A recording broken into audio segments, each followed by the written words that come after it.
increasingly on a global scale, right-wingers and religious fundamentalists also sort of use gender, often in the disguised under the term of family protection, to mobilize sentiments. And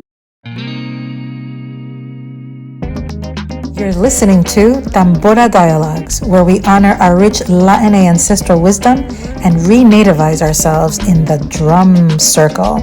I am your host, Erasma Veras Monticholo.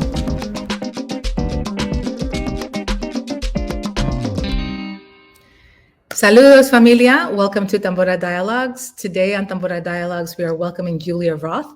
She is a researcher and director at the Center for Inter-American Studies and professor at the Faculty of Literature and Linguistics at the University of Bielefeld in Germany, with a focus on gender studies and inter-American studies. Her research focuses on post-colonial, decolonial, and gender approaches, intersectionality and global inequalities, gender and citizenship, and right-wing populism and gender. Julia, just so you all know, is more than just a researcher and professor.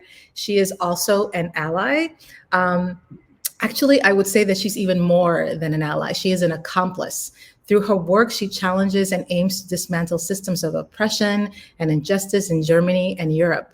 Julia, bienvenida. Thank you for joining the Drum Circle today. Yeah, hola. Thank you for having me and for this kind introduction. It's really great to be part of this wonderful podcast. Muchas gracias. So, Julia, you and I have known each other for many years. I won't share with the audience just how many. And since we've known each other, the flame of feminism has burned really brightly in your core, as well as your appreciation for Latin and BIPOC culture. And now as a professor and a researcher, your work centers the voices of feminists from Latin America and from the global BIPOC communities. Can you share with our audience what led you to this work, and why do you feel that it is important that the constructs of academia include these voices? Well, that's a long journey, actually. I mean, I started or began being interested in feminist issues from an early age on, but in a very intuitive way. So by reading books and, feeling injustices. But it was not before, well, actually, I started studying American studies, Spanish and political science, that I started reading some feminists that are not so common in the German context, like first African American feminists above all, like Toni Morrison and others. And these were really eye-opening to me with regards to taking into consideration much more than what feminists used to do in where I'm based. Even though I learned that there were other voices also back then here too. These are the blind spots you have. And then the more I studied, the more voices I came across. And I also had the chance to study in London for a semester, for a year actually, where this cultural studies approach based on race, class, and gender became very important for me. And then also to Spain, where I got more in contact with colonial history, and then finally also to Latin America after my studies, where I finally met also very important voices and read more and more also of their work. And that was really influential. Plus also great women where I studied, like role models who just brought perspectives in that were not common. They keep to be my models up until today by just, including post-colonial approaches when no one did so in Germany, or making us read Toni Morrison in school when she won the Nobel Prize. Because these are the little things where you sometimes, start. And and since then I had the chance and luck also and pleasure to cooperate also with many of these friends and colleagues from many places. Yeah, I remember. That's very important. So your second question was, and I think that feminism actually, if it deserves its name, should be intersectional. That is sort of taking into account other axes of oppression also and how they're entangled, but also other knowledges from other places, but also in other forms, right? Produced in other formats, ways, practices than just the written texts that we usually have in academia. Yeah, yeah. So before we dig deeper into your work, I want us to level set the understanding of intersectionality. So Kimberly Williams Crenshaw, an American civil rights advocate and leading scholar of critical race theory, first coined the term in like 1989. But can you share with us what intersectionality means and what does it assert? Mm-hmm.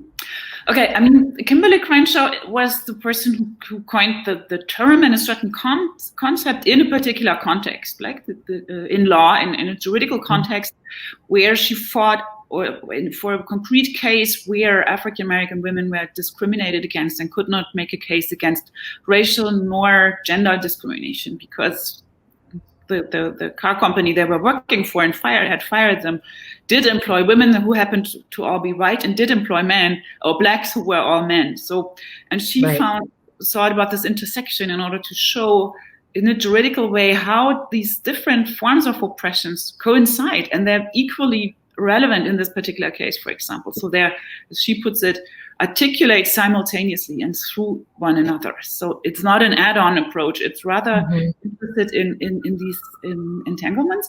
And Crenshaw also emphasizes that she builds her knowledge on a long legacy of particularly women of color claiming to take these multiple axes of oppression into account, like the Combahee River Collective, but also early voices like Sojourner Truth, and in Brazil, the Mujeres Negras Brasileiras, and many others. So who had, due to their particular experiences, knew that it's important to focus on more than just universal supposed alleged gender oppression. And also, I mean, it's often used as a theoretical concept or even a methodology or approach in academia, which I think is a little difficult, since I prefer to see it more as a perspectivization, a way of looking differently at things, at all constellations. Once you take these intersections into account, I think you start seeing, analyzing, and fighting against these inequalities differently. So, yeah. Right. You start dismantling in a different way once you have that awareness and understanding. Exactly. So and that's what it's most useful for. And then how you use it in concrete analysis or works depends really on each case. So, but once you are aware of this, even if you focus on just one form of oppression, but always against the backdrop that there are many, right? There are many. So in common culture, right? What are some of the intersectionalities that say, like a woman like myself, I'm Afro-Latina, right? But can you say, okay, these are the different intersections that, you know, that can be oppressive for someone like Erasma? Oh yeah, I mean, of course, there's different axes. I think in your case, it could be, of course, gender, race, ethnicity, citizenship, possibly. In the classes, do you know the power flower? That's an exercise you can do where you drop, you feel the parts where you're positioned along like manifold forms of so gender, race, ethnicity, socioeconomic, like all of those things. Economic position, all that, religion, the language you speak could play a role, really depending on what situation you're focusing on. Education, of course, in university, I always try to teach or work with students that we are all privileged in that space when it comes to education in comparison to other people in other spaces, for example, because many are, discriminated against in different ways, but not when it comes to that, because you have entered the privileged form of being educated. Right. But yeah, of course, different situations, as you know, might also where these forms of discrimination intersect, like certain ascriptions towards a certain femininity also, that's sort of really entangled, right? That are often have a long colonial legacy. So how bodies are being read, and I think that, of course, can happen in different spaces and in different contexts to different extents.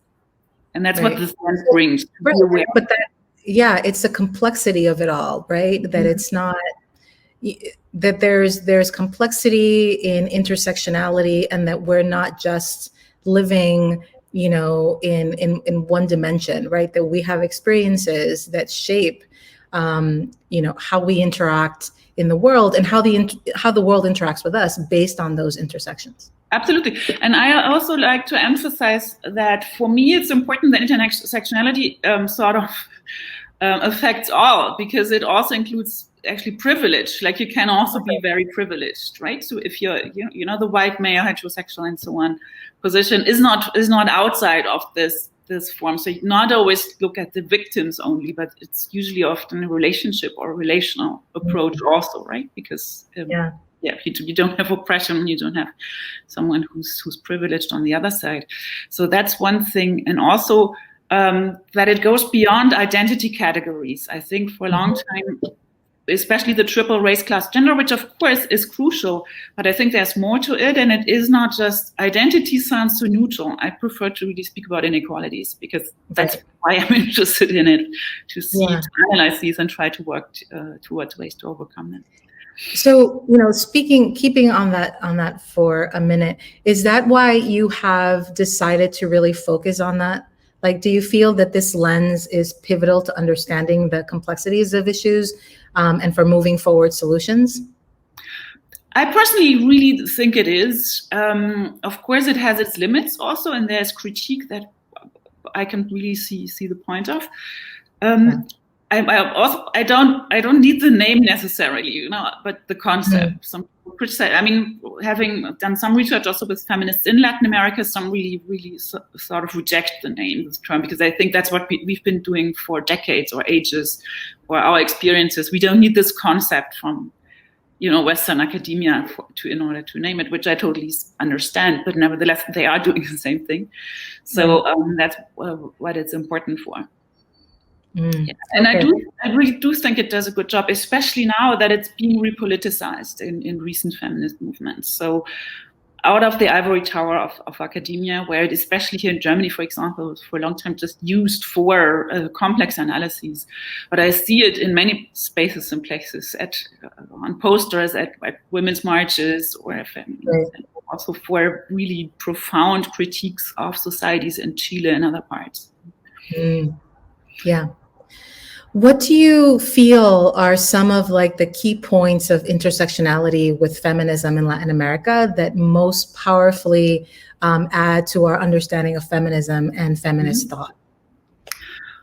Well, what I find fascinating is how practical many feminist colleagues use it, and activists also. So sort of relating it to everyday practices and experiences. So it's not only this concept, even though many have elaborated on it and use it.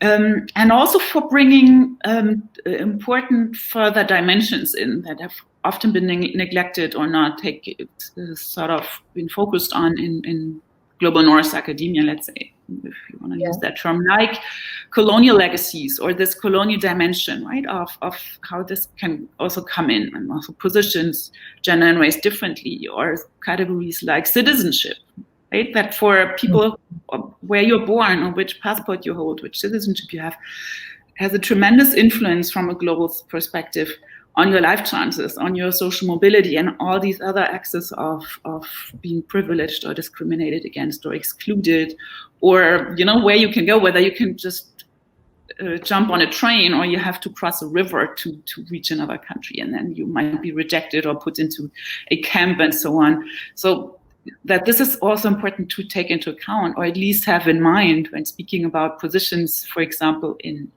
my society, that of course someone with a German passport has very different conditions than someone who's, you know, undocumented. And these are important things many Latin American feminists insist on. Also, they often, recently especially again, include a profound critique of not only colonialism, but of capitalist structures. So the structural dimension I also appreciate a lot. So that's not this And it's often a more collective approach when you see in the North we have the my body, my choice, me too, and not ni una menos or todos somos Marielle, which is just this collective we is much stronger. It's not this individual rights perspective, and it's something I appreciate also as a corrective very much. Yeah. Thank you. One of the many things that we regularly lift up here at Tambora Dialogues is our Latinx community long history in movement building, right? Movements that have had deep roots in radical feminism. And, the rest of the world has witnessed some of it over the past, couple of years with the movements in Chile, in Brazil, in Argentina.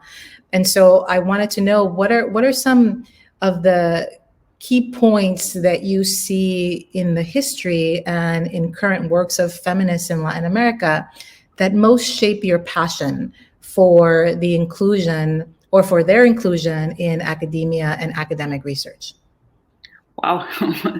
Well, there's many things, the aspects I mentioned already, but also this dedication to the practical, to concrete experiences oftentimes, but also, these more all-encompassing approaches. Like I just met an Argentinian colleague here in Berlin, and they're working on their addressing debt, like the external debt, as an important dimension for feminism. Because if this country doesn't get rid of that, all their struggles also are very limited. So it's very, and also of course the intensity and solidarity in the movements, how passionately they do mobilize.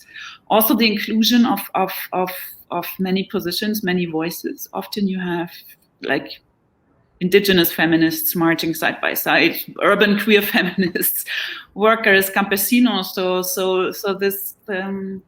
I think in the Women's March in the US, to a certain extent, after a while, tried to do that. But I think in Latin America, this has been a practice and a reality for decades, if not longer, to really, also because of, I think, the conditions that are probably much more precarious. Right. And do you see that taking shape in Europe, for example, borrowing some of that experience and collective we? Do you see that happening in Germany, let's say, as part of the feminist movement there, or other parts of Europe? Yes, to a certain extent. I think, in my bubble, for example, many colleagues are admiring Latin American feminists. Also, they're theorizing recently because they're so much more radical and focused on really attacking the structures that are oppressive. But oftentimes, I sometimes think, many in Europe, many are still not, I don't know, maybe the suffering is not hard enough in some parts. So there are marches, and because, the right-wing front is also strong and attacking many women's in the rights right now. Mm-hmm. But you see in places like Poland against, when the right to abortion was about to be even more limited by the current government, you had the so-called a black protest that was because of black umbrellas. I didn't like the name too much too, but they were really strong. And I know of colleagues from Hungary where gender studies were abolished. So, and who live in exile now. One took part in our research group also. And there you can learn a lot, because they also tell us, don't think you're on the safe side. We know how quickly it can happen, right? That things you take for granted are being taken away from you. Yeah, that the tables can be turned fairly quickly. Yeah. Speaking of that, you mentioned right wing. You co-authored a book in 2020 entitled "Right Wing Populism and Gender: European Perspectives and Beyond," in which you and your colleague, Dr. Gabrielle Dietzy, am I pronouncing it correctly? Posited that the intersectionality of gender, race, and class are also central part of the radical right-wing populism. Can you share with us how gender serves, as you say in the book, twofold function in right-wing populist discourse? Oh, yes. We actually started this project out of the observations we made at this point, that suddenly gender had moved center stage in these right-wing discourses, right? Suddenly this opposition to gender ideology, anti-genderism, as they call it in Germany sometimes, and that gender studies suddenly was the enemy, feminists being attacked, women's rights also, and sometimes with really interesting arguments, like in the name of the protection of women even, and so we were really interested in bringing people who were working on such topics together, and had a conference on which the book is based in Bielefeld. We also wanted to turn it into a bigger project, but then during the pandemic, neither the funding worked nor the networking. So we'll try to keep it up because I think it continues to be relevant. And we thought that there must be more to it than mere misogyny, and which, of course, right-wing movements for a long time were and continue to be. But I think like 30 years ago, right-wingers would be outright anti-feminists and misogynists. But the way they now sometimes use language, even Trump, who whenever he said something bad, needed his daughter or wife to correct him and say he's not really against whatever. And so we really wanted to look in how in different contexts, gender has turned into some sort of meta-language or arena in which very different things are being negotiated and orchestrated, like anti-immigration sentiments often. I mean, Trump also said we have to protect our women against Mexican violators who immigrate. And this is one of the patterns we observed. Gabi calls it ethnosexism, so that you also can say our society is completely emancipated. So, you know, the backward misogynists and homophobes are Islamic patriarchs or Mexican rapists or so on. Mm-hmm. So that often what happens is this reversal of or appropriation of certain language of emancipation and freedom, and it's being used for very different aims. Of course, you also have outright hate and so on, but especially, right. And also Gabi has also called it an effective bridge, also to unite sentiments. And what we also found that increasingly on a global scale, right-wingers and religious fundamentalists also sort of use gender, often in the disguised under the term of family protection, to mobilize sentiments and to right, the nuclear family. Right, Citizen Go and these conferences on the family. There's a great number of things with good funding who unite actors from diverse parts of the world, the US, Brazil, Europe, where they sort of go against all the measures that are pro-plurality and focus on this traditional family image that needs to be protected. And here often you have the protection of women and children as an argument. We need to protect our children from sexual diversity education, or women from the right to abortion or what have you, or LGBTQI ideology, right? So. Yeah. I mean, it's interesting because it's not something that as you said, people were really thinking about. But you know, over the last decade, you start seeing that it's actually really integrated as part of the right-wing movement. And I mean, we've seen it in the United States. And so, you know, I'm sure you saw the news this morning or in this case in Germany this afternoon, where Giorgia Meloni, the leader of the most right-wing party since Mussolini, declared victory in Italy's general election. And obviously, you know that 52% of white women in the United States voted for Trump, right? Voted for Trump. And so, you know, I'm curious about, you know, do you think that what recently happened in the United States, right, the overturning or overruling of Roe v. Wade, could potentially compel that 52% of white women who voted for Trump initially to vote more progressively or for Democrats this midterm election or in the coming years? I mean, that's what I hope, and that's the little empirical data I got, that apparently some women go and say this is too much, and I really now not going to vote for these guys anymore. There was a wonderful sort of report in the New York Times on different positions by very differently positioned persons, also many women, and I was sort of, or it made me hopeful to see that even believing women would say, maybe I wouldn't have an abortion due to my belief, but I really feel this right shouldn't be taken away from those who might need it, you know, especially also Black believing women. And so I do hope that this might bring about change.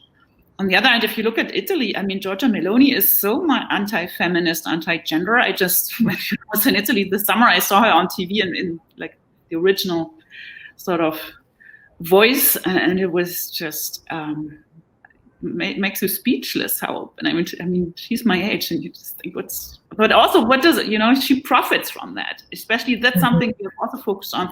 Like 30 years ago, you wouldn't have women in these movements, and now the question we asked was also sometimes there's gay groups in the AfD in Germany, for instance. So what motivates them? You know, rather, right? But also what motivates women to vote or even engage in such movements. And there's different answers to that also. But yeah, right. I hope this might bring some change, but I don't know. In such a polarized climate, it's hard.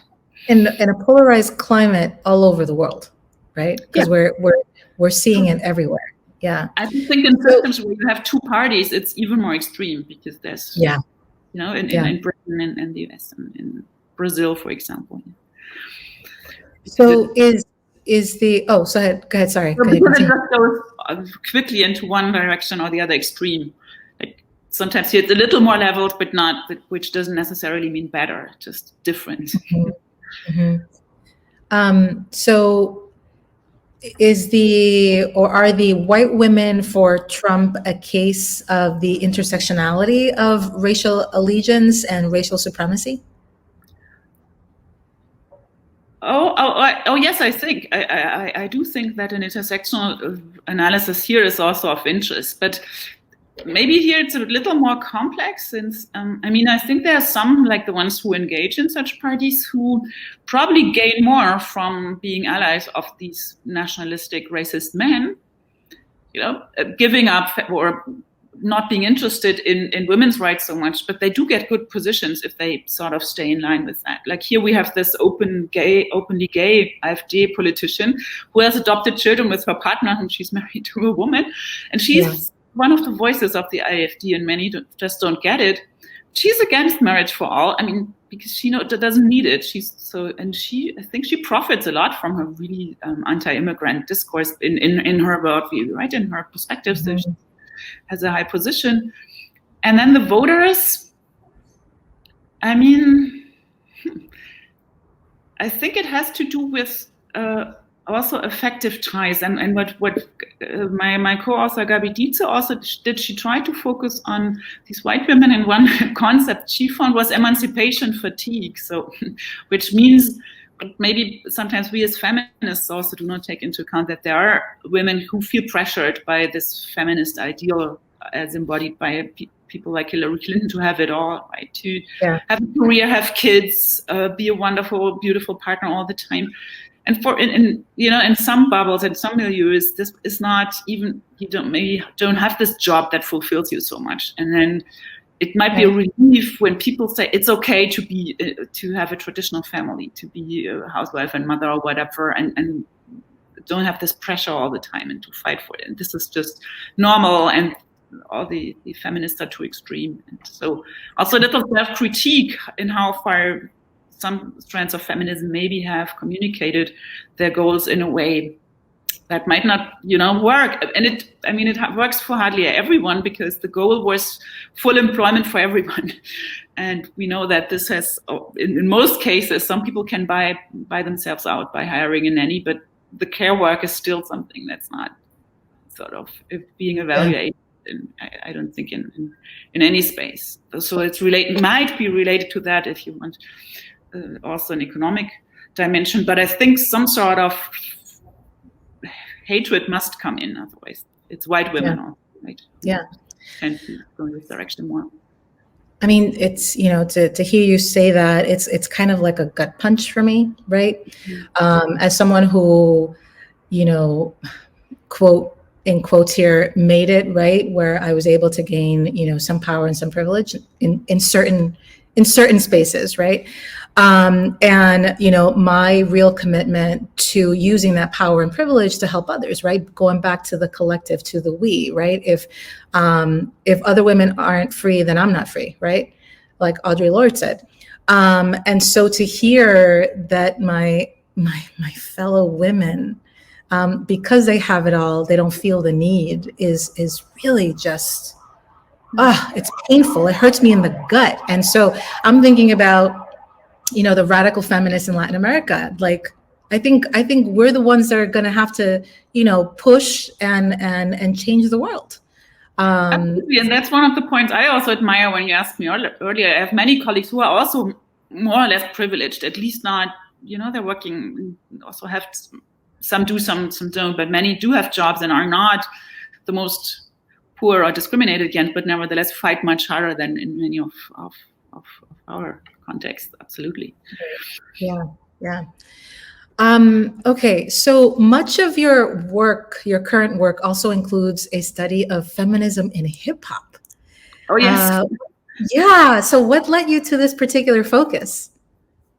Well, actually, I mean, I sort of course, grew up with hip hop, but I was never, let's say, a big fan. I mean, I think one of my first CDs back in the days when we all bought CDs, right? This new medium was Salt and Pepper, and this is something, you know, later on Lauryn Hill, but never consciously. And of course, in my context, many like political rappers were present, and also the more commercial stuff when I grew up. But then when seeing how in the US kids related to that sort of music, I was interested, but it was something more in the background. And what really changed my mind was actually when I did research in Cuba, and all the Afro-Cuban feminists mentioned the hip-hop movement as an important instance in their politicization after '89 and after, you know, the relationship to this Soviet Union had weakened and all this change.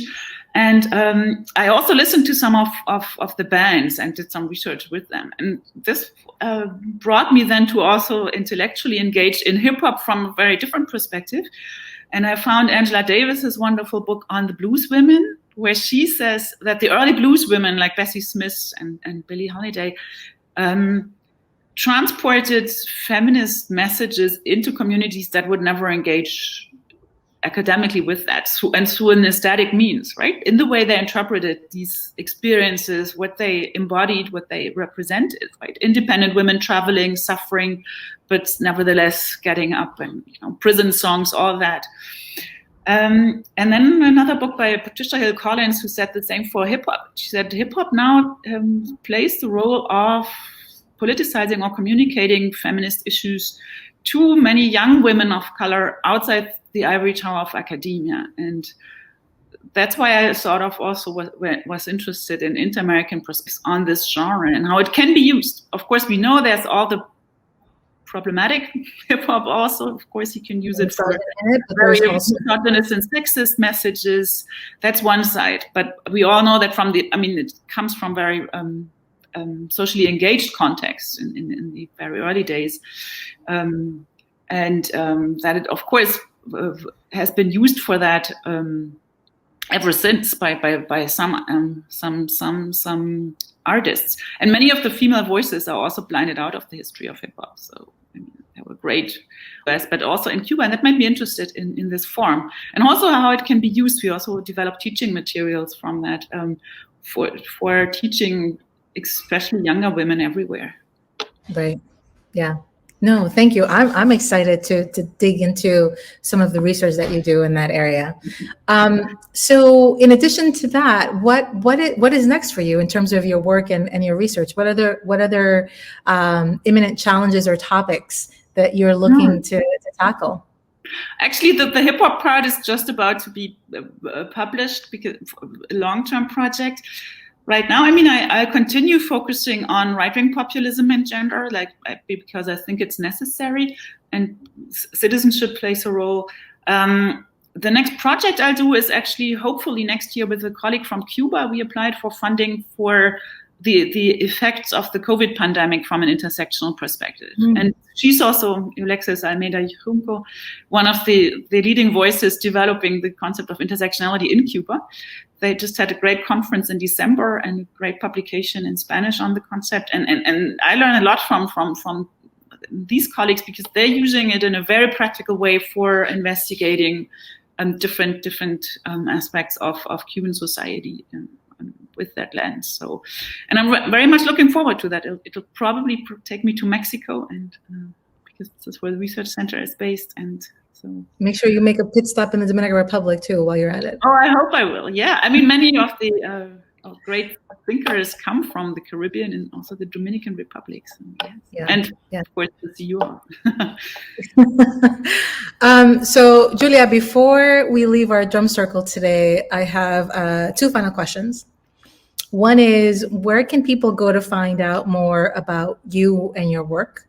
Because we just, tapped the surface of all that you do. Where can people go to find you? I mean, I have this university homepage right now where I'm based, and there's a link to my publications, for instance, and my email address. So just email me. I mean, I'm also on Facebook and so on, but probably that's the easiest way. And also there, all publications that are open access or online can be just found. There's links to it, so you don't have to look for it. And I'm also happy to answer all questions and send stuff and or have a conversation, of course. Okay, wonderful. So we will provide our listeners with your contact information and the link to your site at the university. And then my second question to you is, what do you hope the world will look like in 10 years? Oh, well, I'm an optimist right now with the war going on and the pandemic and many things. This is a hard question to answer, but I hope and believe that it's possible that we'll have a much more equal world in which many of the problems we're right now facing can be well, if not resolved, at least be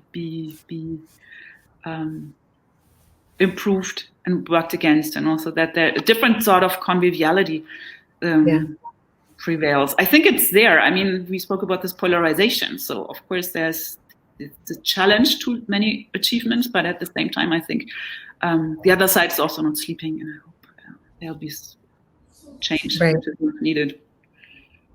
Yeah, Julia, thank you so much for joining us today, for raising awareness about our communities, our movements, and for being an accomplice in our liberation. Thank you so much.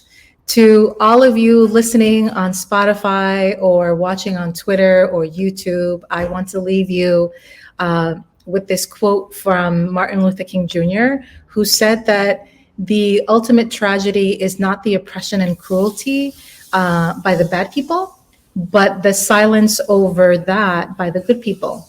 So we urge you, good people with power and privilege, use that to become actionable allies.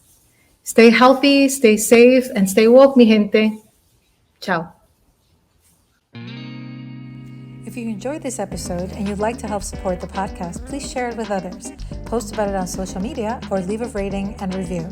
To catch all the latest from us, you can follow us on Instagram at Tambora Dialogues and on Twitter at Tambora Dialogue 1. Thanks again, and we'll see you next time in the Drum Circle.